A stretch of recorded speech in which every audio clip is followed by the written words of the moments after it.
اور رمضان المبارک شروع ہونے والا ہے، اور تاجر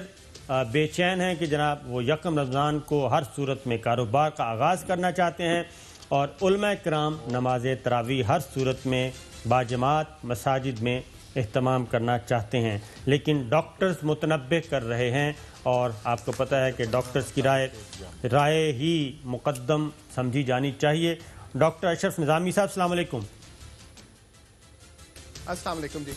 ڈاکٹر صاحب، کل کراچی کے ڈاکٹرز آئے میدان میں اور انہوں نے ایک تصویر پیش کی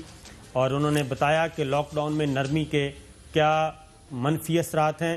اور اگر یہ سلسلہ جاری رہا تو اس کے بعد رمضان المبارک یعنی کہ مئی کے دوسرے تیسرے ہفتے میں یہ علامات خوفناک حد تک نمبرز بڑھ جائیں گے، اور آج آپ نے بھی وہ نمبرز زبان پہ نہیں لائے جس کا کہ خدشہ ظاہر کیا جا رہا ہے۔ سب سے پہلے تو آپ سے میں یہی پوچھوں گا کہ اس وقت کیا سچویشن ہے؟ اگر لاک ڈاؤن نرم کی جاتی ہے، سوشل ڈسٹینس کو ختم کیا جاتا ہے تو کیا صورتحال ہوگی؟ بہت بہت شکریہ شاکر صاحب کہ آپ نے ایک تو مجھے عزت بخشی، دوسرا یہ کہ it is very much alarming سر۔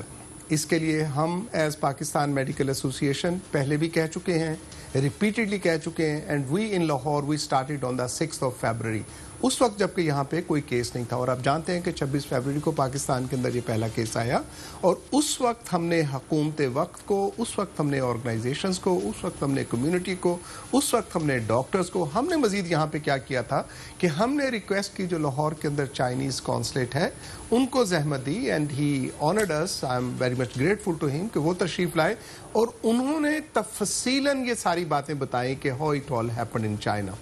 کیسے چائنا کے اندر پہلے کمیونٹی ڈینائل کے اندر رہی اور پھر جیسے وہاں پہ بڑھا، اور جو انہوں نے غلطیاں کی یہاں پہ غلطیاں نہیں کرنی چاہیے تھی۔ پھر ہم نے جب یہ سارا ہوا تو آپ جانتے ہیں اور مجھ سے بہتر جانتے ہیں کہ امریکن پریزیڈنٹ جو تھے ٹرمپ صاحب، انہوں نے باقاعدہ طور پہ اس کے لیے کہا کہ جی کچھ ہونے کو نہیں ہے، there is no need of any lockdown. Boris Johnson اس نے ایک جو کی، اس نے بھی یہی کہا کہ جی دیر از نو نیڈ، ایک امیونٹی ہوئے گی، ایک ہرڈ امیونٹی ہوتی ہے، لوگوں نے انفیکٹ ہونے کے بعد 80-90% لوگوں کو تو پتہ ہی نہیں چلنا، ساری ٹھیک ہو جائے گی، it is a very routine flu جو کہ اس کے ساتھ ہی آئے گا۔ Whereas time has proven کہ فرانس کے اندر، برٹن کے اندر، امریکہ کے اندر، اسپین کے اندر، اٹلی کے اندر، یورپ پورے کے اندر کہوں تو پورے یورپ کے اندر جو کچھ ہوا ہے وہ ہم سب لوگوں کے سامنے وہاں پہ ہوا ہے۔ اب ہمارا جو ایز میڈیکل پروفیشن ہے کہ یہ وہ ممالک ہیں، سو کال کہہ لیں یا واقعتاً وہ ترقی یافتہ ملک ہیں جن کے اندر یہ ساری صحت کی سہولیات موجود ہیں، وہ جی ڈی پی بھی اپنے عوام کے اوپر زیادہ ہم سے خرچ کرتے ہیں۔ ہمارے پاس تو جو نارمل کی صحت کی سہولتیں ہیں وہ ہی نہیں ہیں، ہمارے پاس قطعی طور پہ نہ بیڈز ہیں، نہ ہمارے پاس اکوپمنٹ ہیں، اور ان میں سب سے بڑھ کر جو سمجھا جاتا ہے کہ یہاں پہ غالباً کوئی ہیومن ریسورس بہت زیادہ ہے، ہمارے پاس پورا خدارہ وہ ہیومن ریسورس بھی نہیں ہے۔ دنیا کے اندر جو ریشو ہوتی ہے 1 ڈاکٹر اس کے ساتھ 5 سے 7 نرسز ہوتا ہے، ہمارے ہاں الٹ ہے، ہمارے ہاں جو پیرامیڈیکل سٹاف ہے، جو نرسنگ سٹاف ہے وہ بے تحاشا کم ہے، ہم ان کے اندر پورے ہی نہیں اترتے۔ ہم جو کر سکتے ہیں، اور آج بھی جو کرونا کے لیے اور کووڈ-19 کی خاطر جو چیز ابھی تک سامنے آئی ہے کہ دیر از نو ٹریٹمنٹ، یہ جو کہا جاتا ہے جی کہ ہائیڈروکسی کلوروکین آ گیا، پھر وہ پلازما آ جائے گا، پھر اینٹی باڈیز آ جائیں گی، یہ علاج ہو گیا، دس آل از اے پرسیپشنل ان اے وے کہ ایک آبزرویشن ہے، ایک شخص نے علاج کیا، but as far as the definite treatment to the کووڈ-19 ایسی ابھی تک سائنس نے کوئی نہیں کی۔ ابھی ہم کل کی خبروں میں دیکھ رہے تھے کہ چائنا نے اس کی ویکسین تیار کر لی، بہت اچھا ہو گیا۔ ہمارے ہاں جو ثابت، جی سر، جی آپ یہ کہہ رہے ہیں کہ ابھی تک ظاہر ہے ایک دیسی زبان میں کہ ٹامک ٹوئیاں ہیں، ابھی تک مستند علاج اس کا کوئی نہیں ہے، تو علاج نہیں ہے تو پھر اس کا طریقہ ہوتا ہے جی احتیاط کی جائے، اور احتیاط میں ہماری تاجر برادری بھی کوآپریٹ نہیں کر رہی، اور علماء کرام نے بھی کچھ اسی طرح کا رویہ اختیار کیا، تو آپ ہمیں وہ نمبرز بتاتے ہیں کہ اگر خدا نخواستہ یہ اسی طرح ہم نرمی کی طرف اور اگنورنس کی طرف چلتے رہے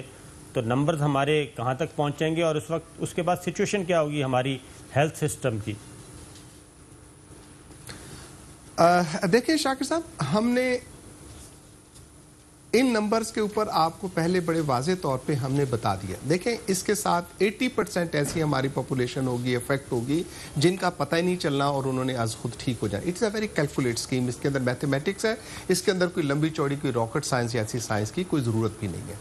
ان میں سے 14% ایسے ہوں گے کہ جن لوگوں کو علامات ہوں گی but they will get well. ان میں سے 6% اور 2% ہوگا جن کے اوپر جا کے اس کے اثرات ہوں گے, جن کو کہ میڈیکل ایڈ کی ضرورت ہوگی, ہاسپٹل کی ضرورت ہوگی, مشینری کی ضرورت ہے ان ساروں کے ساتھ. جب ہم پاکستان کے ساتھ آتے ہیں تو دیکھیں, میں مطلب کسی کو خوف کی علامت پہ وہ نہیں ڈالنا چاہتا, تو لیکن اتنا ضرور کہوں گا یہ خدارہ ہزاروں میں نہیں, یہ لاکھوں میں ہے. یہ لاکھوں میں وہ تعداد جس کے ساتھ کہ Pakistan is going to be affected. اس کے اندر اب اگر تاجر حضرات, اس کے اندر اگر ہمارے علماء حضرات, اس کے اندر اگر ہمارے پادری حضرات, اس کے اندر ہمارے اگر ہندو آبادی والے جو دوست ہیں وہ والے حضرات, مین بائی کہ دی مذہبی جو رجحانات والے لوگ ہیں, میڈیکل سائنس کے اندر ہم ایز میڈیکل ایسوسیشن یہ سمجھتے ہیں کہ اس میں مذہب کا کوئی لینا دینا نہیں ہے. یہ جو کرونا وائرس ہے خدارہ اس کا کوئی مذہب نہیں ہے, اور میں اس کی نہ تلقین کرنا چاہتا ہوں کہ تاریخی اعتبار سے کیسا ہوا اور ہمیں کیا. دا فیکٹ از جو کہ دنیا کے ہمارے سامنے ہے, ہمارے سامنے ایک بنگلہ دیش کی مثال سامنے ہے کہ ہاؤ دا بنگلہ دیش ہیز کنٹرولڈ آل دیٹ, اور بنگلہ دیش نے صرف اور صرف ایک لاک ڈاؤن کے ساتھ یہ کیا تھا. دوسری شاکر صاحب, کہا جاتا ہے کہ وائرس سے نہیں مریں گے تو بھوک سے مر جائیں گے. یہ بالکل ہی ایک مضحکہ خیز بات ہے. ابھی جو ہوئی ہیں ہماری, اور ہم مطلب اللہ کا شکر کرنا چاہیے کہ ہماری پرسنٹیج وہی ہے جو کیلکولیٹڈ ہے کہ 2 to 2.5% کے اوپر ہے. یورپ کے اندر یہ زیادہ ہے, امریکہ کے اندر یہ زیادہ ہے. They are over there for 6 اور 7% اس کے ساتھ آ کے جو ان کا ڈیتھ ریٹ آ رہا ہے. ہمارے ہاں یہ ریٹ سرٹنلی کم ہے اور اللہ کا شکر کرنا چاہیے, لیکن یہ وہی ریٹ ہے جو کہ ایوریج اس کے ساتھ آتا ہے. ہمارے ساتھ کہ ہیونگ سیڈ کہ ہم جو ایز پاکستان میڈیکل ایسوسیشن اور ڈاکٹر جو اس کے ساتھ جو آپ کو تنبیہ کر رہے ہیں حکومت کو اور سب کو, کہ ہمارے پاس اتنے نہ وسائل ہیں نہ ہم اس کو کوئی کنٹرول کر سکتے ہیں. What we have to do is, اور شروع میں آپ نے بالکل درست فرمایا کہ وہ ہماری سوشل ڈسٹینسنگ ہے, وہ ہماری لاک ڈاؤن گھر پہ رہنے کی ہے. اس کی صرف اور صرف اگر ہے تو وہ احتیاط ہے, احتیاط کے علاوہ کوئی چیز. اب آپ ایک جملے میں کیا سجیسٹ کر رہے ہیں کہ پورے ملک کو یعنی گھروں میں محبوس کر دیں؟ میں سمجھتا ہوں جی غلام حسین صاحب آپ نے بالکل درست فرمایا. بالکل ہم یہی سجیسٹ کرتے ہیں کہ اس وقت, اور دوسرا میں کل ہمارے مرزا صاحب کی بات آپ کے سامنے میں شیئر کرنا چاہوں گا کہ انہوں نے یہ فرمایا کہ یہ 2 سے 4 ہفتے جو ہے ہمارے لیے بہت کروشل ہیں. اور یہ ہماری یہ نہیں کہ اشرف نظامی نے یا پی ایم اے نے کچھ کہہ دیا, یہ ہمارے وزیر صاحب تنبیہ کر رہے ہیں. مجھے نہیں پتا کہ حکومت کے اندر کون لوگ ہیں جو فیصلے کرتے ہیں. وزیر صاحب یہ کہہ رہے ہیں کہ this is very much crucial, تو single liner yes it is the lockdown, کہ لاک ڈاؤن پالیسی جو ہے وہ ملک کو اپنانی ہوئے گی, وہ حکومت کو اپنانی ہوئے گی. اور دوسرا آپ کا پسندیدہ جو ایک لفظ ہے وہ یہ کہ writ of the government has to be implemented.